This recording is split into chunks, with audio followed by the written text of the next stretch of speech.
Skygo King 150, isa po itong business type motorcycle. Silipin natin ngayong araw. Tara!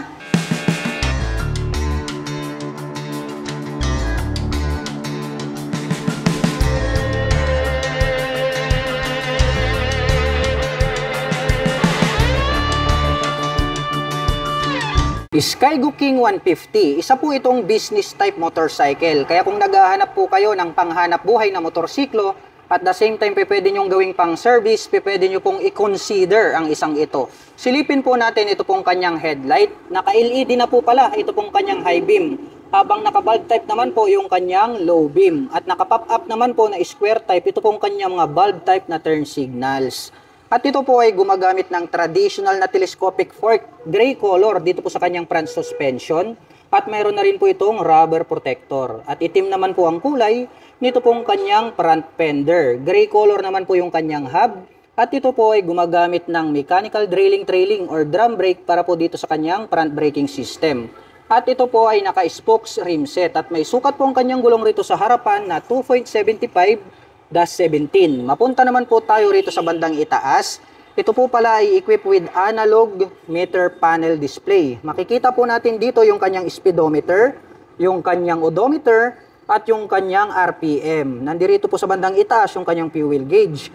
At nandirito po yung kanyang mga light indicator para po sa kanyang turn signals at high beam. At naka-digital naman po ito pong kanyang gear indicator.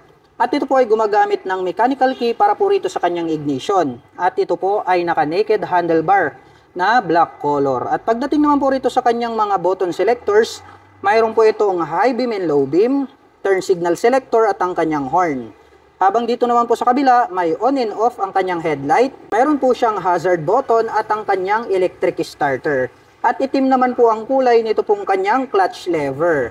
At ito pong kanyang fuel tank, may nakalagay naman po rito na Skygo na decal in white color. And then combination ng green and then white at may nakalagay naman po dyan na 150 para naman po sa kanyang engine displacement. At ito po pala ay mayroong fuel tank capacity na 12 liters at mayroon naman po itong fuel consumption na 45 km per liter. Ito naman pong kanyang side cover, may nakalagay dito na Euro 3 para sa kanyang emission. Combination ng black, white, and gray. At may nakalagay naman po rito na King 150, yung kanyang model name. At ito pong kanyang upuan, makapal, malapad, at malambot din po siya.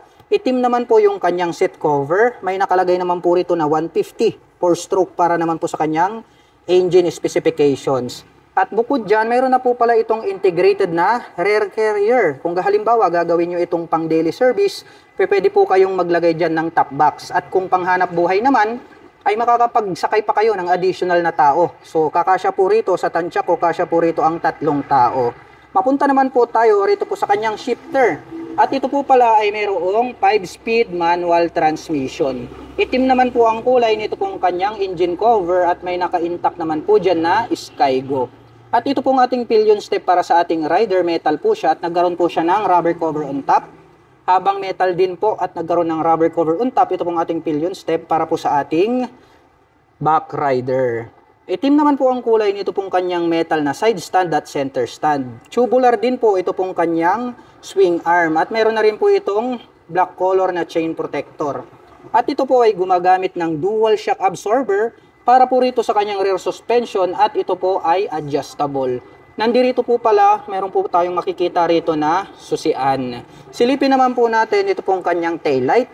Ito pong kanyang taillight square type po siya at gumagamit na rin po pala ito ng LED para po sa kanyang brake light. At square type naman po na naka-pop up, ito pong kanyang mga bulb type na turn signals. At ito pong kanyang rear fender, ang kanyang nagsisilbing plate holder. At pagdating naman po sa kanyang rear braking system, ito po pala ay gumagamit ng mechanical trailing or yung drum brake. Gray color po ang kulay nito pong kanyang hub. At ito po ay naka-spokes rim set. At ang sukat naman po ng kanyang gulong rito sa likuran ay mayroong sukat na 3/17. Sakyan naman po natin ang Skygo King 150 para naman po masukat natin kung gaano nga ba ito kataas or kababa. Para po sa mga magtatanong, ang height ko po ay 5'6". At makikita naman natin na lapat yung aking mga paa into the ground. Kaya more comfortable po ito para sa akin na 5'6" in height. At sa tansya ko naman, kayang-kaya naman po itong i-maneuver ng mga kababayan natin na mga 5'2" and above. At ito pong kanyang stock pipe, black color. At chrome color naman po ito pong kanyang head protection guard. At mayroon naman po itong single exhaust. At mayroon po itong kick starter. At bukod dyan ay mayroon din po itong electric starter. Itim naman po ang kulay nito pong kanyang metal na foot brake. At pag-usapan naman po natin ang engine specifications ng Skygo King. Ito po ay mayroong 150 cubic centimeter engine displacement. Naka single cylinder overhead cam, 4-stroke with 2 valve. At nakakapag-provide po ito ng maximum power na 9.5 kW at 9,500 RPM. Habang nakakapagbigay naman po ito ng maximum torque na 10 Nm at 7,500 RPM. At ang presyo po ng Skygo King 150 ay nagkakahalaga po ito ng 48,000 pesos.